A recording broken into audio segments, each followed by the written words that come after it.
Hi, hello, and welcome to episode 14 of the Money Talks, season one. And it's again an amazing night. I've got an amazing entrepreneur in front of you, somebody who's done it all, right? And so we're going to have somebody who's been a cricket player, he's been a coach, he's coached people to win the World Cricket Championship. He's starred in a movie. He's a commentator. He's an anchor. There's just too many things. I could take an hour just to describe everything he does. So I'm gonna let that come in through the flow of the conversation today. But it is extremely an important pleasure for me to welcome Suhail Chandhok, the co-founder of Kabaddi Adda, a company that we funded in the seed round, on the show. Suhail, welcome. How are you? Thanks, Eddie. Thanks for a very, very nice, generous introduction. I'm sure it could also take just 5 minutes to explain all of what I've done, but you made it sound very, very exciting. But look, it's been an awesome journey, and it's been a great journey since we've sort of met in 2019 and been part of the Kabaddi Adda journey. So yeah, looking forward to this. So great. And so, well, I know we talked about this, I think day before yesterday or yesterday when we were having a chat. You said it's very rare that you're on the other side of this conversation. So I'm going to try to make it as hard as you've made it on players in the past. It's a nice feeling to not do the research, Eddie. That's all I can say. It's nice to sit back and answer questions for a change. It's good. Well, the thing is, yeah. Hopefully, we've done our research this time. So we've got some big boots to fill up. But before we do that, Suhail, from your perspective, from your mouth, maybe you can tell the viewers what is Kabaddi Adda, what does it do? So Kabaddi Adda essentially is a platform that is a content and media platform that is also a strong distribution network. And the aim of Kabaddi Adda was to connect the entire Kabaddi ecosystem, right? To be the voice for fans, to be the connect between fans and players, and also to be a platform where you just get great content all year round about Kabaddi. I mean, I've had the privilege of working on the Pro Kabaddi League since 2014, since its inception. And we saw 435 million viewers in that first season of Pro Kabaddi, right? Wow. But we noticed that there's 9 months outside of Pro Kabaddi as well. And the appetite for Kabaddi, therefore, is huge across the country. And we're not just talking about tier 2 to tier 5 cities, and towns, where we're talking about the urban cities as well today. So we saw this need and the appetite for Kabaddi and came up with, obviously, Kabaddi Adda. We came in with the mindset of being the Cricinfo of Kabaddi in some sense. But I think we've developed into being the house of highlights of Kabaddi / the Cricinfo of Kabaddi as well. And look, honestly, it's been nice and it's been a steady journey of growth. And today we're trying to sort of move into the gaming side of things. And COVID has taught us a few different lessons on how to pivot as well a little bit. Yeah, I'm sure we're going to get into that. But just for everyone's convenience, 435 million people is 1.5 times the population of the United States. So that's a huge number, especially for a non-cricket sport, right? Because I could imagine IPL and the Cricket World Cup having huge numbers. But you're talking about Kabaddi, right? And that's just one season. Exactly. And a sport that most of us, I don't even think could recollect ever watching as children, right? I think we were all cricket, maybe some field hockey, and basketball. We were all into like NBA, stuff like that. But now Kabaddi, look at the way it's come back. And to be honest, I didn't know how what an urban revolution Kabaddi was till Arvind took me for a Kabaddi game in Bangalore on a Monday night. And it was a packed stadium and it was so much fun. I think we saw like 3 games in a matter of 1.5 hours or 2 hours, something like that. Yeah. And it was amazing that you could see so many games, have so much action. There was people in the stadium. It was, I would say, almost 85% full on a Monday night. And the home team wasn't even playing, right? Yeah. And that was really something to, for me was an eye opener that, that I probably had not realized how big it was.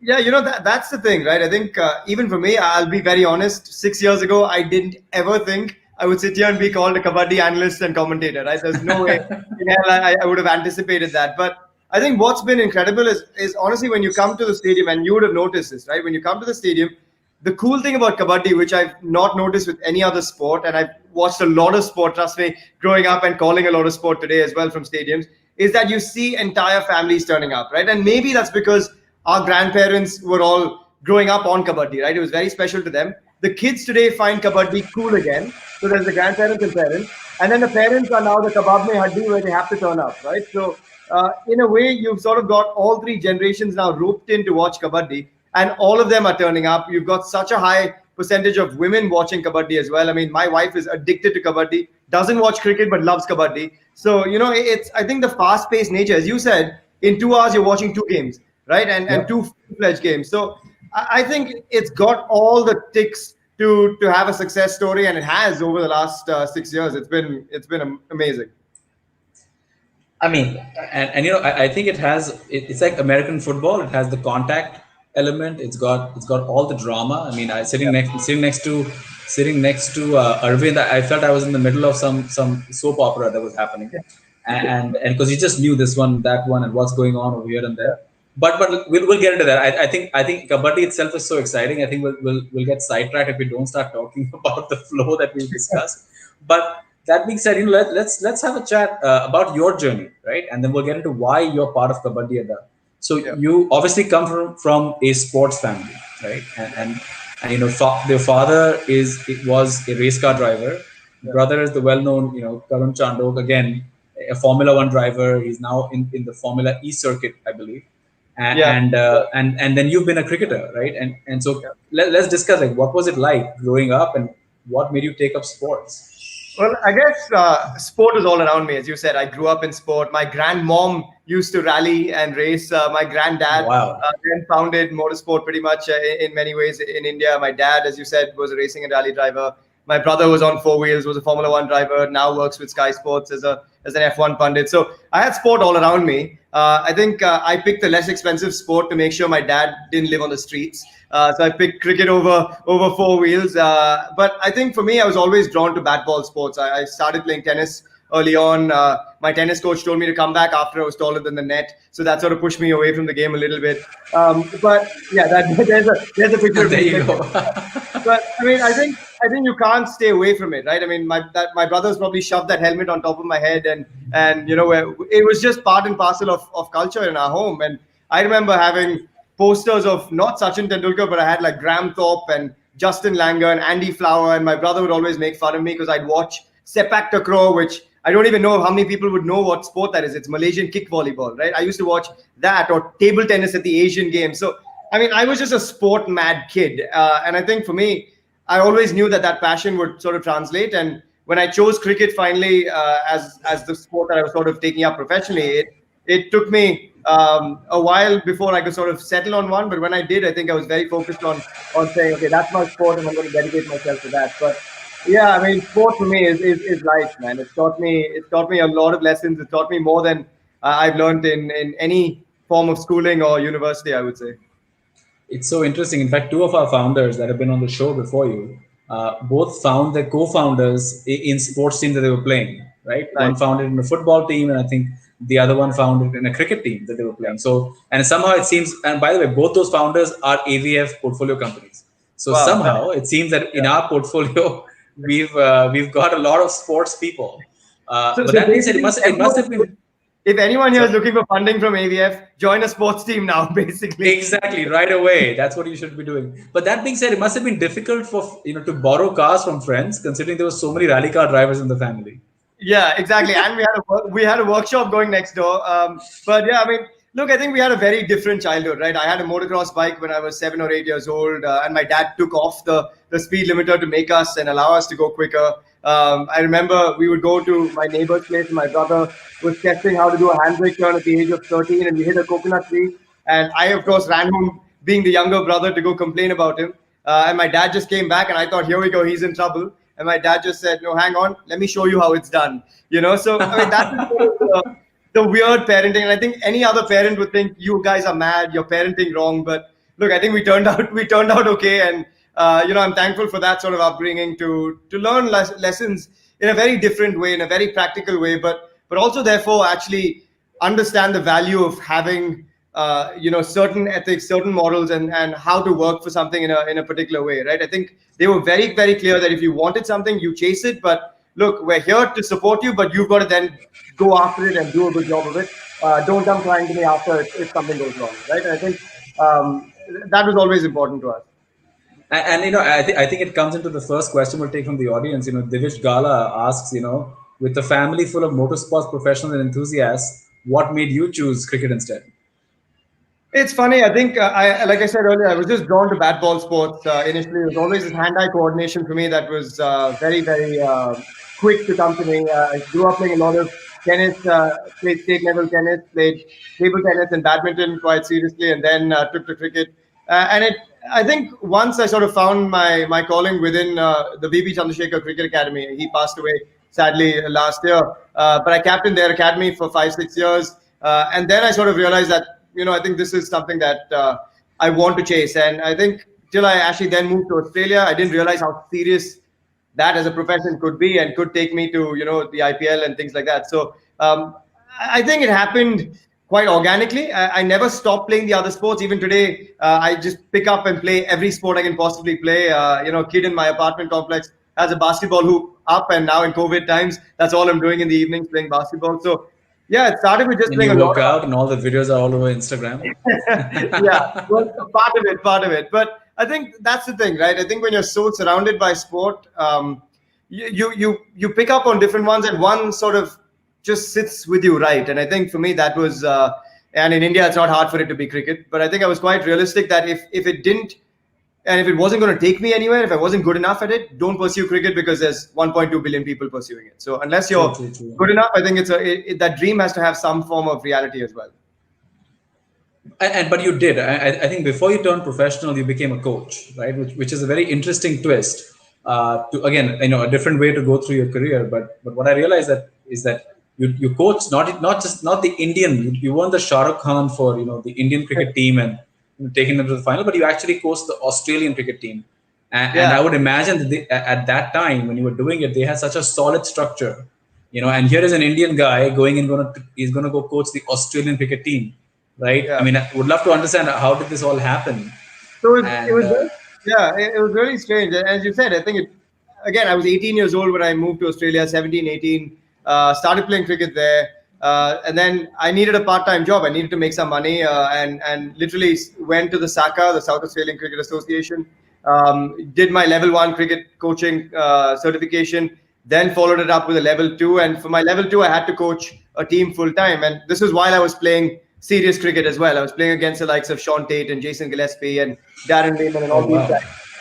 But as part of that, I needed to coach, right, to get my level 2 certification. So I joined a women's cricket team as coach. I didn't realize I was going to get the head coach job. I coincidentally happened to coach Megan Schutt, Shelley Nishki, Karen Rolton was part of the league as well. And these are all women now who, Shelley Nishki and Megan Schutt, have been world number 1 for Australia. I've won the World Cup with Australia. I actually saw Megan win the World Cup in Bombay not so long ago. So it was quite a cool feeling to see that happen. For me, I think coaching taught me a lot, and particularly coaching women, it is very different, right? The strengths of women cricketers to men cricketers is very different. So it taught me a lot about my game, how to understand my own game, and then I applied that to my own cricket. And, I think it made me a better cricketer in Australia. I then went to England and played professionally there, and then came back and got invited by RCB to join their camp ahead of the championship. And let's talk about that, getting into the IPL. Which years were you there as part of the RCB squad?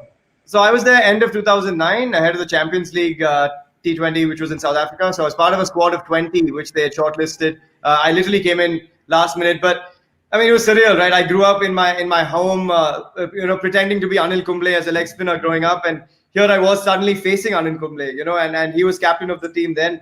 So for me, that took a lot of adjusting initially and then I had to, after 3 balls, I had to switch in and say, hang on, you're here because you deserve it. So stop looking at Anil Kumble and watch the ball and play the ball, right? And once that adjustment happened, obviously, and I'd been away from home for 5 years, so I didn't really understand the might of the IPL in 2009, right? So when I came straight back into it as a 22-year-old, it was quite something. So you had Virat Kohli and Anil Kumble and Jacques Kallis and Mark Boucher and all these guys around. So yeah, it was a very, very cool experience. I wish it lasted longer, and I wish my knee lasted longer. Unfortunately, the surgeries that followed came at possibly the worst time possible. But look, I think everything happens for a good reason in the end.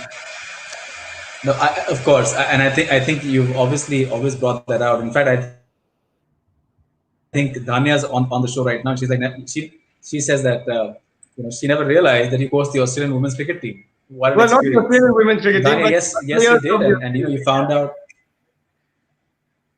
Yeah, and well, you found out at the money talks, just so you know.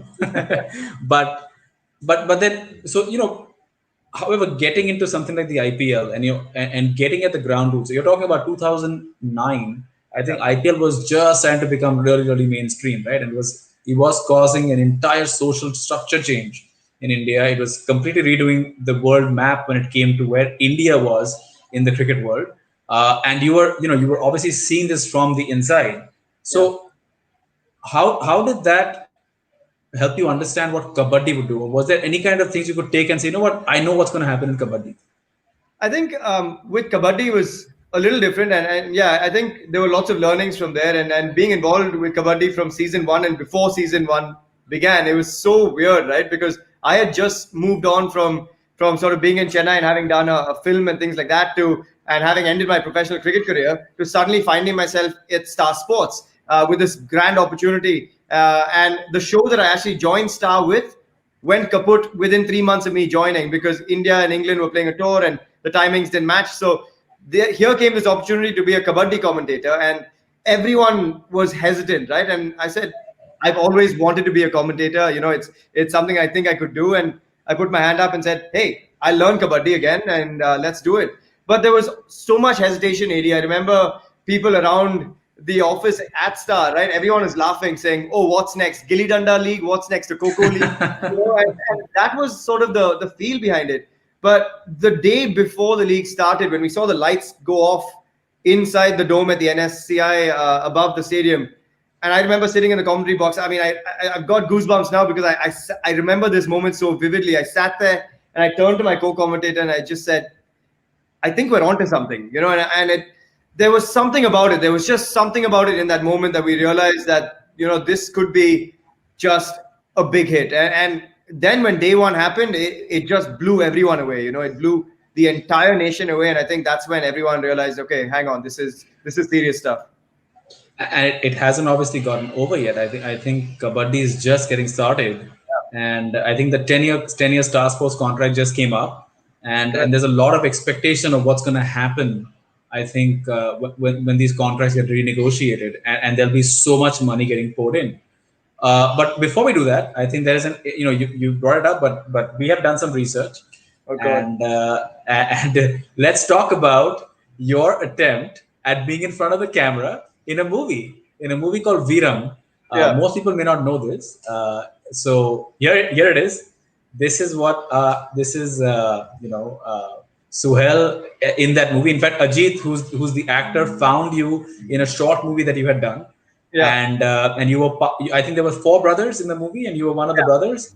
And all I remember is I remember seeing a shot from the YouTube video, and we're going to share the link for everyone to see right now, where you're. I think you've got a towel over your neck, and you're just wearing jeans. You're in the Salman Khan mode, basically. And it was like, it took me a while. I was like, which brother is he? And then you see this big beard, right? And you're like, oh, that's Suhail. So tell me, how did you get this movie? What was the experience like? So it was a funny one, right? I think I went through a very dark phase. I think after I lost my cricket career, I went through, I'd say 8-10 months where I was living with my parents at the time and just didn't see them. I was in one room, locked my room, didn't want to see anyone, didn't want to talk to anyone. I think lived with a lot of sort of hate, a lot of, disregard for where I was, and just obviously having worked so hard for a cricket career that I finally could feel was tangibly there with an IPL career. Having that let go, I think was a hard time. So I was sort of wallowing in self-pity. And finally, I think I was doing a lot of introspection, a lot of reading. And finally, a friend of mine said, what are you doing? Wake up, do something with your creative juices. You've loved theater growing up. You've done all of that. You're a funny guy. Put something together. And literally wrote a series of short films and put them together. I'm not going to share the link of that. But, oh, my God. But I'm going to ask my team to find it before the show's over.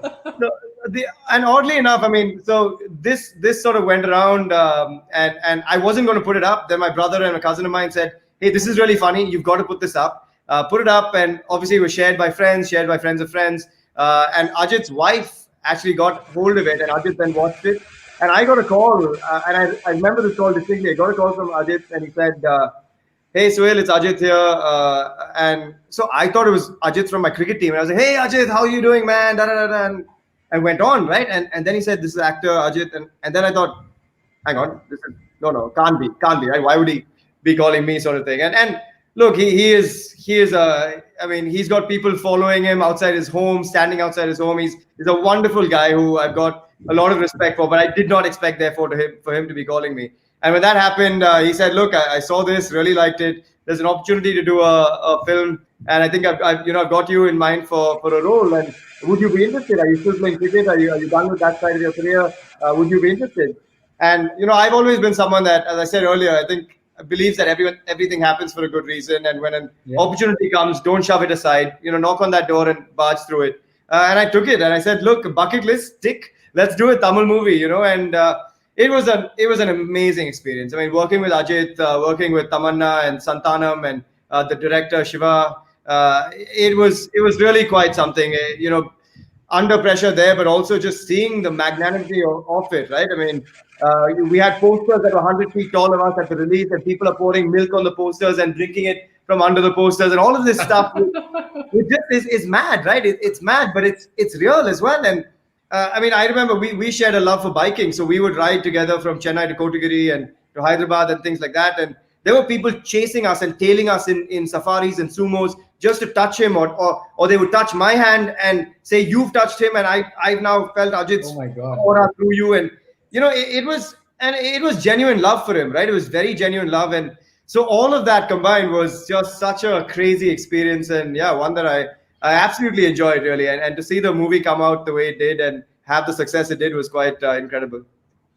And before we get into the success, and this was obviously an awesome success, and I've got some stats here for you, but a lot of the times entrepreneurs forget that that behind every successful entrepreneur there are years and years of self-wallowing.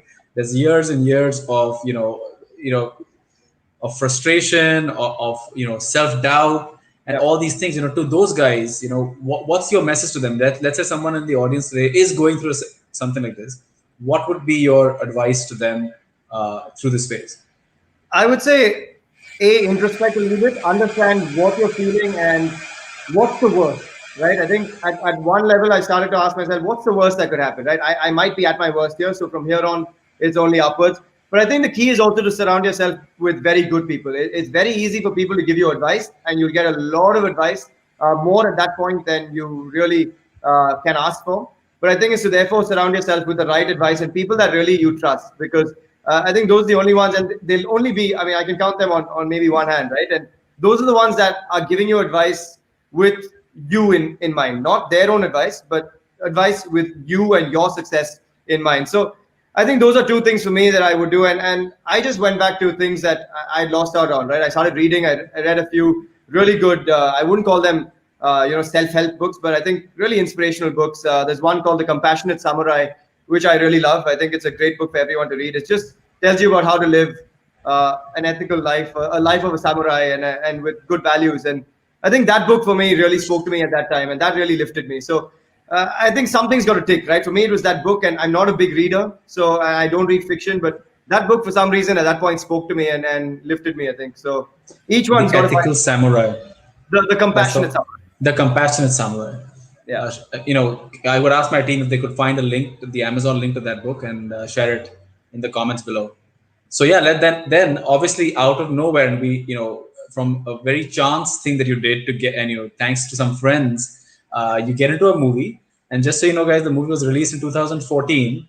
It amassed 58 crores in its first week, right? And I think that would have been impressive for a Bollywood movie. Remember, this was from Kollywood, right? Which was the Tamil film industry. The movie grossed total of 147 crores. Was one of the top grossing movies, I think, in the Tamil industry that year. Probably even in the top 10 or 15 movies in India at that time.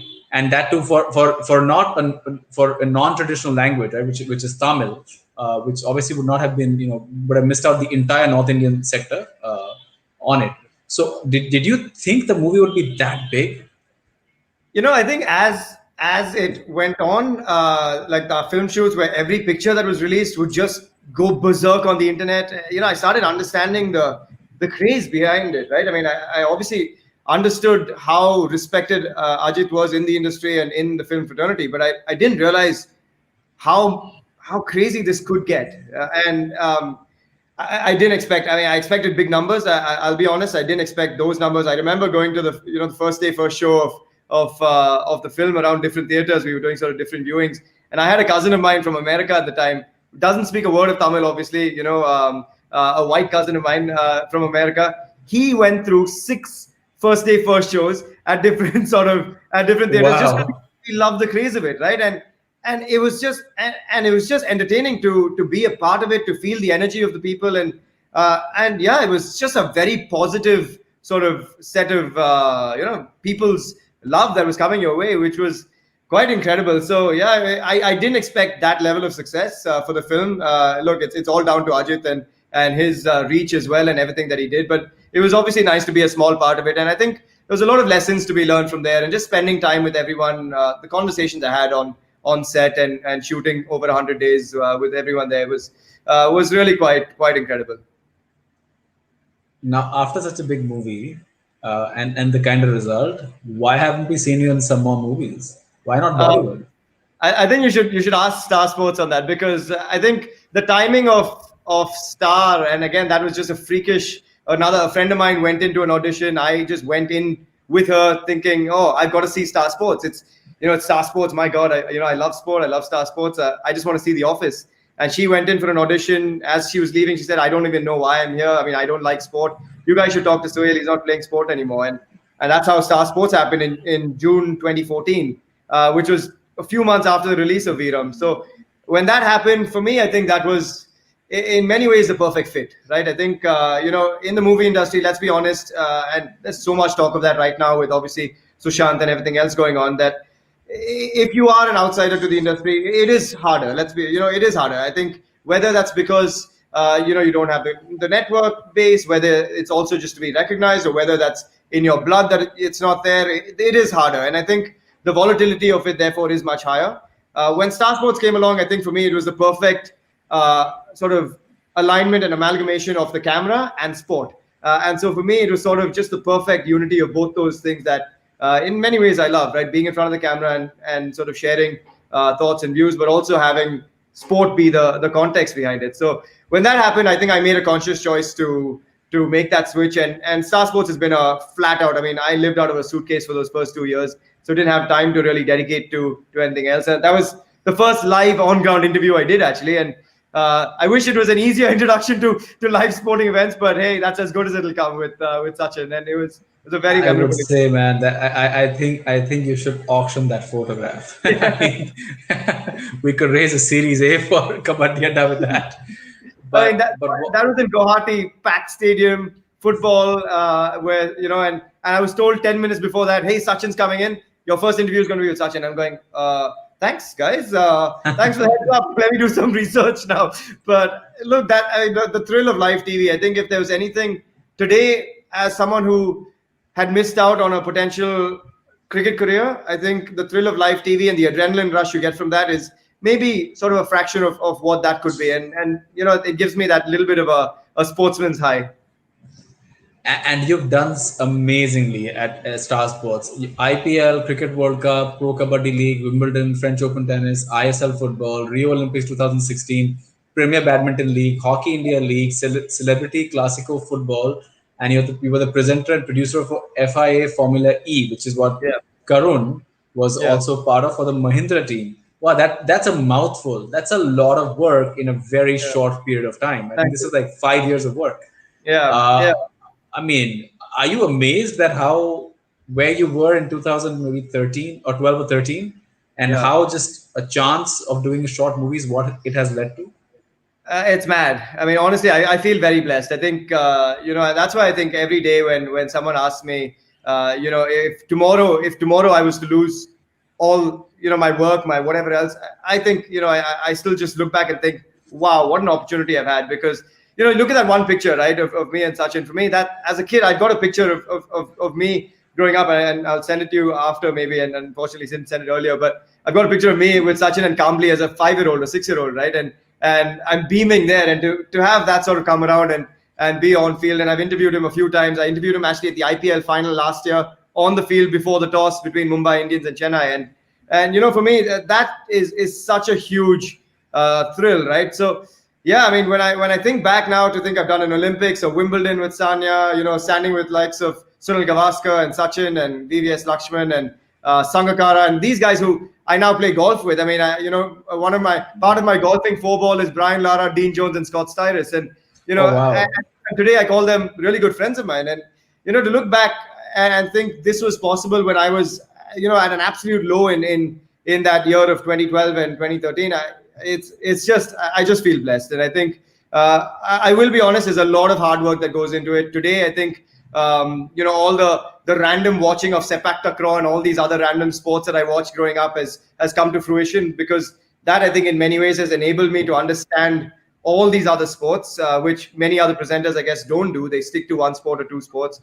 But look, I think it also goes to show when you've got a dream, you've got to understand that I think that dream and the manifestation of that dream changes paths right along the way. And I think you've got to be able to sort of be fluid enough to move around and follow the path, and not just have, this is my dream, this is the only way I'm going to reach it. And if I don't get there in this manner, I'm done. And that took a while to maybe sink in for me.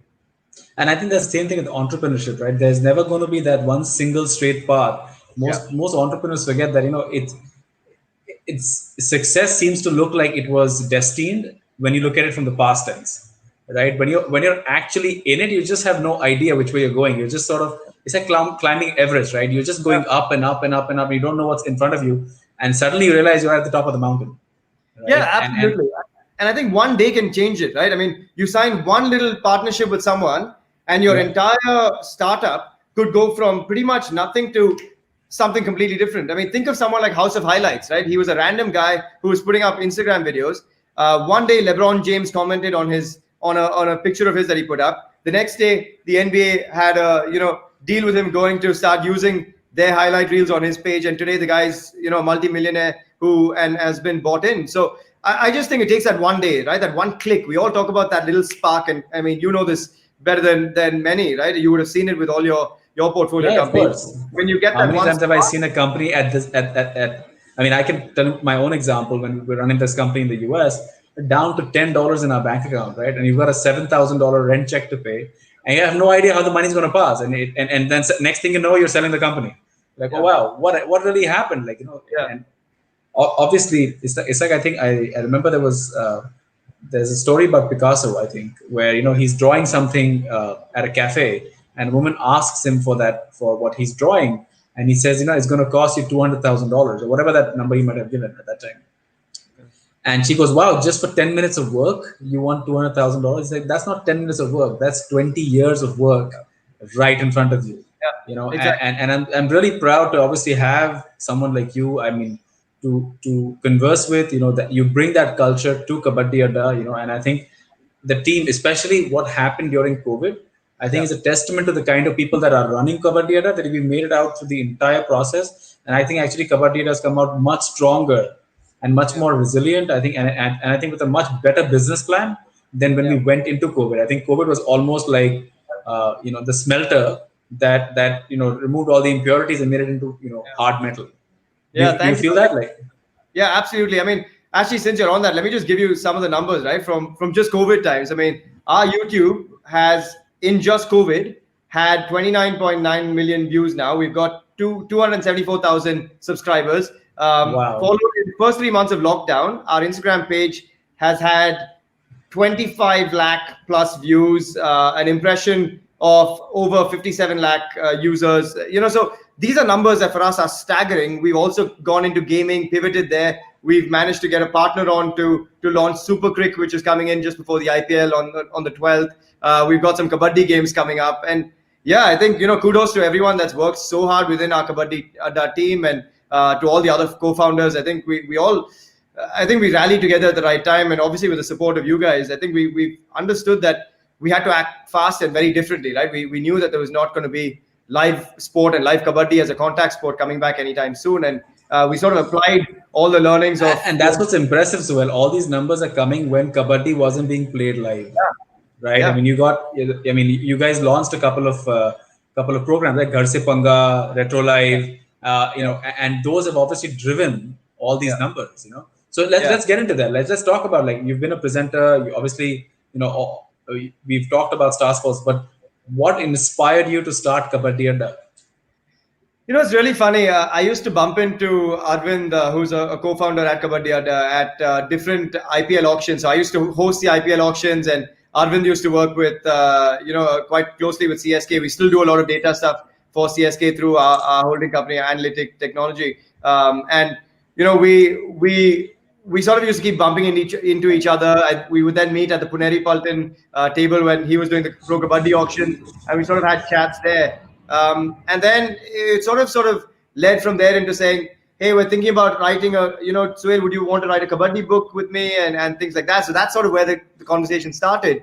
But we just got off on the right foot, and we just said, hang on, we want to do something together, right? And we kept sort of thinking about it. We kept bumping into each other once every few months, and we'd say, hey, let's do something.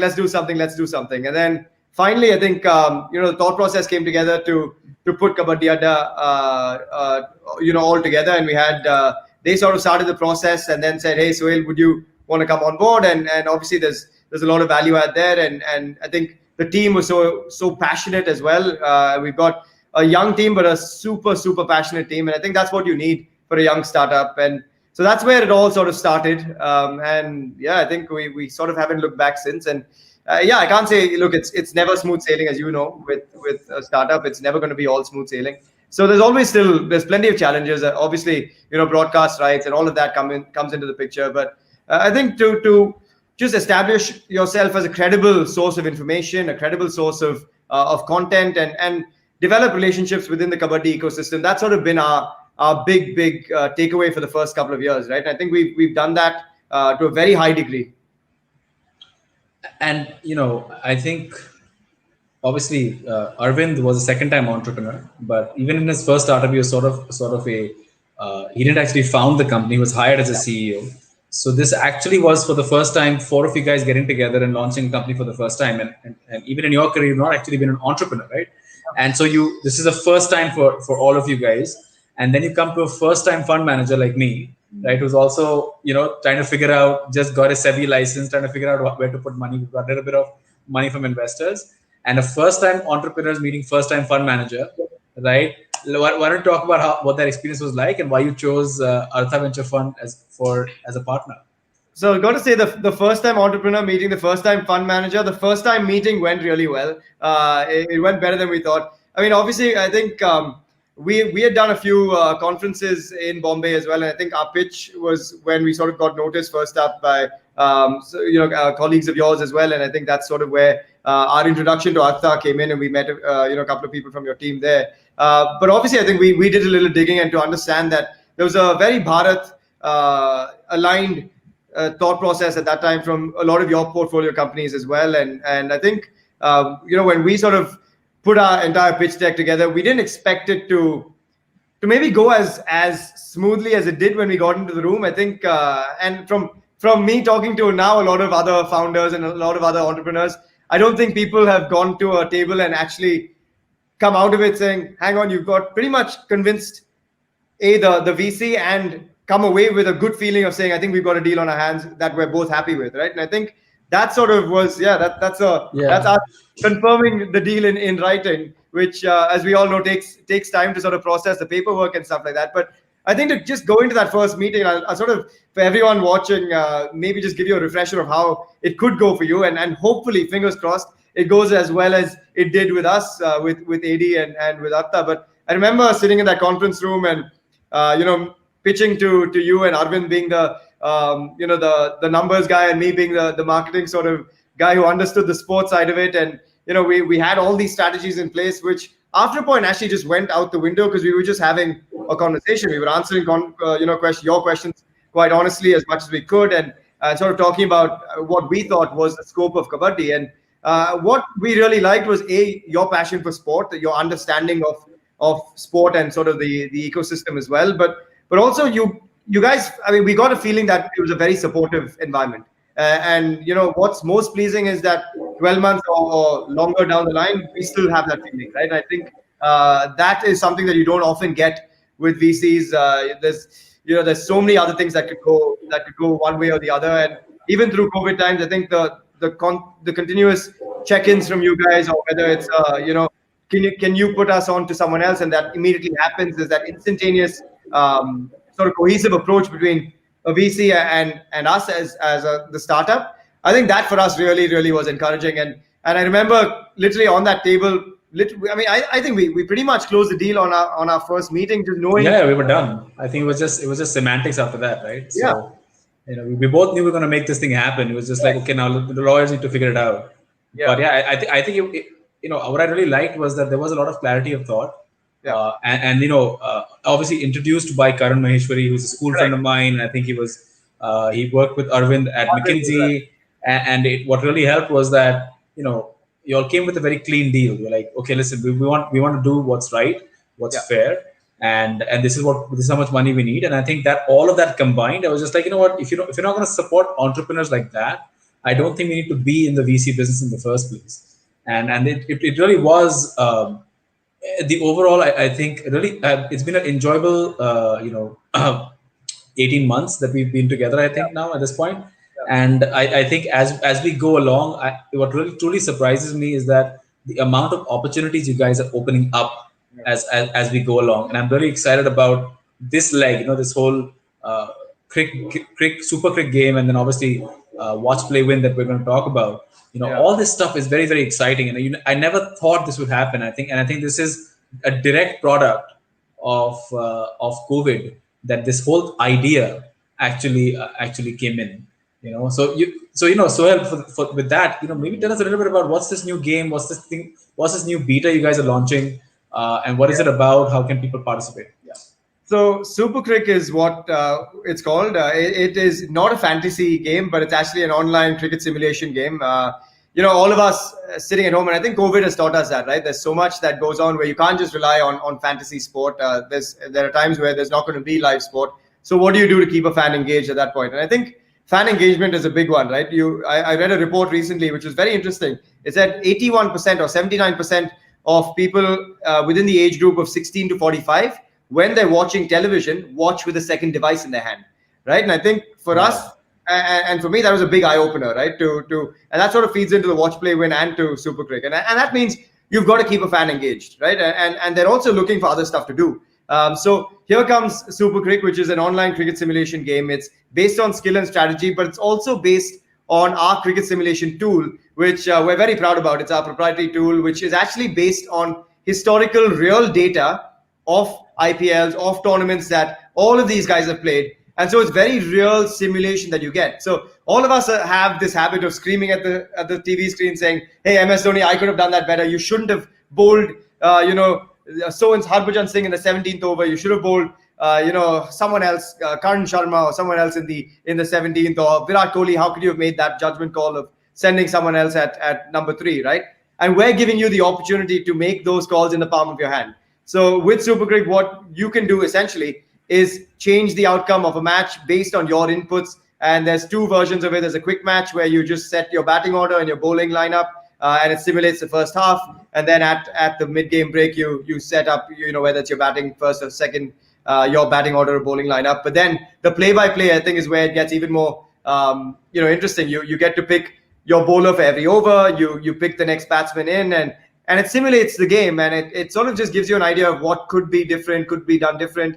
And obviously then who you could have picked differently. Could you have played 3 spinners instead of 2 and things like that? So what it actually does, it also facilitates fantasy gamers, right? If I was someone who was playing Dream 11 or My Team 11, I would say, hey, let me run this match through Super Crick. Let me play 5 games of Super Crick and think about what the output of this is, and use those learnings to then pick my best team for Dream 11 or My Team 11. So I think you've got a lot of people now, a lot of gamers online on YouTube doing coaching videos for your PUBGs or your Call of Duty and for your fantasy games. Here's literally a live coaching tool to facilitate better choices on each of these fantasy tools to make you earn more money in the end as well. Wow. And this is free? Are you guys charging for this game? How does it work? Yeah, so it's free to play at the start. We also have coins that you will earn on the side. We're trying to sort of team up at this point with a couple of e-commerce platforms. Hopefully that'll come through soon to maybe then utilize the coins that you earn on the e-commerce platforms too. So we reward you with I think 10,000 points when you start things off, and so you've got that going. And I think it's about appetite, right? I think that's why the freemium model works. When you sort of come when you got a gamer coming in, they want to get a sample of it before they pay for anything, right? And I think that's where for us we wanted that to be unlocked first and give people a sample of what it is, because it is a very different product to what is out there in the market at the moment. And obviously Supercrick is now an app, because I remember it was earlier a website. Now is it an app? What's coming up? It is still a website. I think it runs smoother as a website. It's cleaner, so it's still supercrick.com. We've got the beta version up. Ignore the front end. That's going to change drastically in the next 5 to 6 days. But on September 12th is when we'll have our full thorough launch of it, and it's exciting. So www.supercrick.com, right? Yeah. And what's the correlation of this with Kabaddi? I mean, you're going back to cricket now. Well, I think COVID makes you do funny things. I think in adversity, we saw opportunity, right? I think that's all it was. I think where we started things off was actually talking about a Kabaddi game, and that's still happening. But we thought, hey, we've got so much of these learnings from our Kabaddi game, and we're so well versed there. But we've also got the experience of our team having helped CSK with auctions at the IPL for years and years. We've got all that data collected from the IPL. Let's do something with that. Let's put our minds together. We've got a great team. I mean, Danya, has an AI brain on her, and Srikanth, who's part of our co-founder team as well. He's got the IIT brain on him as well. And, we've got Arvind and myself. And I think what's nice about our 4 co-founding partners is that we're all very different, right? We each bring a very different skill set. So in that sense, none of us is overlapping on the other. And I think because you've got 4 different skill sets coming together, you actually get to pick the best of each part of one side of it, whether it's the marketing and sort of product design and business sort of partnerships from me, or the business side of it and the numbers from Arvind, or the AI and the machine learning side of it from Arvind and from Danya and Srikanth. We've got 4 very different elements coming together. So we thought, why not? The IPL's around the corner. That's probably going to be the first event that's going to open things up. And it's sort of, we anticipated this early on, and kudos to our entire team for anticipating that the IPL will most likely happen around this time, and we worked overnight to put a game together, pretty much overnight. But that before we get into rapid fire now, I think Kabaddi has also given you something very important in your life. I think you met your wife, right? At Kabaddi game. Let's talk about how this happened. And go ahead. I'm looking forward to this. Really strange story. I mean, and I mean, amazing, right? How life pans out. I mean, I remember her dad speaking at the wedding, saying, in many ways, Suhail lost a cricket career, but hey, he found in the process. And I think it just reminded me that, and I didn't think about it right at that in that way. And I think it reminds you that when something bad, perceivably bad, happens, you don't honestly know when or what the good thing out of that will be, whether it's for a few weeks from then, whether it's a few months from then, or sometimes it takes a lifetime, right, to find out why something happened. But look, many incredible things have happened because I lost my cricket career. And I think in that sense, today I look back and I still live by that theory of when something happens, it happens for a good reason. But I met my wife at a Kabaddi match in Jaipur. I was commentating on the match. Her dad actually owns one of the teams in the Pro Kabaddi League. So she was there watching. She absolutely loves Kabaddi. I mean, she goes mental watching it. And so she was there watching the game, and I was chatting with her dad at the time and didn't even know that she existed. And that's sort of when we sort of met. She came up and said, well played, in a very quizzical manner. But obviously it was just from being uncomfortable about talking about anything with a new person. And I've now realized that about her. She just avoids, large crowds and people. And it was such a weird start to that. But we then caught up later, they happened to win that season. And so, in a way, that's the only reason that we then met again. And, after a very odd start, we caught up again. And yeah, one thing led to the other. We just hit it off. And literally, we've been married now, I think, just over 3 years. And yeah, it's funny, right? It's funny how something like that can open the doors to not just my entire second innings as a sports presenter and commentator, but yeah, the rest of my life with someone else as well. So yeah, I mean, a big thank you to Kabaddi for that as well. Well, it would be very interesting to be at a family dinner where you have both sides of the family, right? You've got this entire sports and sports people fraternity on one side, and you've got, your father-in-law and everything that he's done, right? And owning all these teams. I mean, has there ever been like a massive conversation over there about players versus broadcasters and team owners? I mean, it's funny, right? I mean, I've still got to toe the neutral line as a broadcaster. You have to, trust me. Yeah, exactly, yeah. And also from two sides, right? I've got these two sides from the family perspective, but then I've got the Star Sports side where I'm helping. Obviously, I'm calling the shots on all these other teams, so I can't align myself with one team either. So, it's such a strange one when Pro Kabaddi comes around, where I've got to make sure that I'm also on air, neutral to the game. And, and I think that's really interesting. But obviously, I mean, family gatherings weddings and all of that is just mental, because my family are half Punjabi and half Tamilian, and quite mad. And then you've got the Parsi Punjabi side of this side as well. So it's a fun blend of a lot of crazy people. So in a very any videos of that? Not floating around for public viewing. But that this is such an amazing conversation. So I wish we had a lot more time, and I've promised all the viewers, I've promised my team that I'm not going to take in more than an hour. So what we're going to do is let's move over to the rapid fire side. This is, as I said, the only part of the entire flow that I've not talked to you about. I'm going to ask you a series of questions. Whatever first comes to mind, you need to answer them right away, and then we'll probably delve into it deeper as we go along. All right? Are you ready? You want to get a sip of water or something? I know I might need a sip of water. So do it. Cool. So question number one. This is a question that I ask every founder. One thing that you know to be true, but very few people agree with you on it.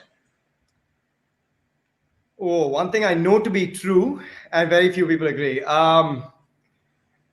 That there are good VCs around. Oh, wow. Wow, it's true. Actually, I do believe that that I have personally met, and not just in India, but outside, VCs that actually have so much care for the entrepreneur and are actually putting up a body of work which will obviously exist years and decades after they leave. So yeah, I completely agree with you on that. So one piece about entrepreneurship that you received and you still follow that today. Be persistent. Don't expect things to happen overnight, and just keep digging, keep grinding. Yeah, it takes 10 years to be an overnight success. That's what I would say. Yeah. In order of importance to you, team, founder, customers, investors. How would you put that in order of importance? With the most important at the start and the least important at the end. Team, customers, founders together, I would say. Investors, I think if you get the first three done, I think the investors will be taken care of, and that's why I have investors at the end. Not that they're not important. I mean, I think investors are the most important peg, and you value them. But I think if you focus on the first three and you don't actually focus on the investor, then that just takes care of itself. No, I completely agree. I think shareholder returns are always derivatives, right? If you get, I think the customer right, and you've got the team there. And the founders, I think after that, everything else, the investors will obviously be part of it. Many people don't realize that actually your investors team and your founders are actually investors in the company in the first place too. And I think I think a lot of people don't realize that there's so much of a chase to raise money, right? But I think the trouble is, once you raise money, the actual work starts there, right? Exactly. You've got to understand that once you raise money, it's not, hey, job done, I've raised money. It's actually then that the pressure starts. So the work and the pressure starts just after that. If you could pick the brain of one person for 24 hours, ask them anything you ever wanted, who would it be? Wow. Oh man, that's a tough one. I'll come back to that. It's rapid fire. You can't come back to this. I would actually say maybe Nelson Mandela. Nelson, okay. And why? What would you want to learn from him? I mean, just the ability to forgive after everything that he was put through, right? I think the ability to forgive and come back and be the way he was after, I mean, it's mind-blowing, man, when you read some of the stuff that he went through to then come out and actually accept the same people that put him through it. Wow, I mean, just the stories that you could get out of that would be sensational. And I think that for me would really appeal. I think Vivian Richards would be the other one that maybe I would love to share 24 hours with. This he would have some wild stories. That's all. From cricket with some Caribbean rum, I think that would be great 24 hours. Old Jamaican and Vivian Richards would be a brilliant conversation. But that being said, I think Mandela, obviously, not only did he forgive his own demons, the people that demonized him, but I think the fact that he could use that to heal an entire nation, right? An entire nation that was under apartheid for over 100 years, right? Yeah. So great pick. By the way, no one's ever picked Nelson Mandela. But my outside pick would be Donald Trump, and I'd have a rapid fire for 24 hours with him. Just to I'd love a video of that. You have to get a video of that whenever that does happen. Besides your startup, what is one thing you're obsessed with right now? Sport. Always obsessed. Yeah. I play golf. I'm addicted to golf at the moment. It's the one thing that's opened up again. So golf. What is something most people would be surprised to find out about you? And obviously now they know that you play tons of sports. So. I am an absolute foodie. I love food. I live to eat. Are you serious? I can't believe that you would eat. You're like, I was 22. Wow. A massive love for food and cooking. I love cooking as well. Yeah. And on that, I think the next question, this is the first time I'm asking it, but I've always believed that there are two kinds of pain. There's the pain of regret and the pain of discipline. And the pain of regret, weighs tons, and the pain of discipline weighs ounces, right? So, is there one regret that you still carry with you today? Yeah, I don't believe people who say I live with no regrets and I have no regrets. I mean, I think you always have. I think my one regret was not fulfilling my potential as a cricketer. I think I was on the cusp. I had the opportunity. Whether it's my knee let me down and then I pushed it too hard too early and I didn't have the knowledge of how to go about my physiotherapy the right way, or I was too excited to get back to the IPL and things like that. My one regret is that I think it still pricks me, right? When I see friends of mine playing the IPL, or I'm interviewing a guy I used to play cricket with, I think, man, what could have been, right? And I think you never get to therefore display where your game actually was. So it's a pity that I didn't actually get to get a full season or a few games in the IPL or in Ranji Trophy. But you always carry those kind of regrets, and completely agree with you. But I guess that those are the kind of things you learn from, that in the next phase of life, when you're doing something like Kabaddi Adda, which is obviously so far ahead of its time, right? You then gain that patience. So you probably were getting prepared for today. Yeah, it also taught me the biggest, most profound lessons of my life, right? I think the darkest phase taught me the biggest lesson that I've now carried forward and applied to every other part of my life and to relationships and everything else. So I think I look back and that's a regret, but it's also been the biggest lessons. And what is one book that you're reading right now? Right now, I'm actually reading nothing. I'm just not in a reading mind space at all. I reread actually Compassionate Samurai because I just wanted to go through it again. And I actually wrote an article about it recently. So I think I dove back into that just because I think COVID was a time to reflect a little bit and go back to, what's important to you. So I think that's again a book that I literally went back to 2 weeks ago. To be honest, I'm going to download that book right after this show and I'm going to read that because I'm on a break next week. So that's going to be a book I'm definitely going to read. So thank you for that. So with that, rapid fire is over. We can, take a calm breath now. But that being said, it's amazing how much I have found out about you, even after knowing you for 18 months, right? Yeah. And amazing story. I mean, before we end, and we're at the hour limit now. Suhail, is there anything you want to say to people, like, sort of leave them with, maybe if your life was your message, what would that message be? I think someone reminded me of this recently, and I read it somewhere as well. Is to be like water, and I think that really recently it just really resonated with me.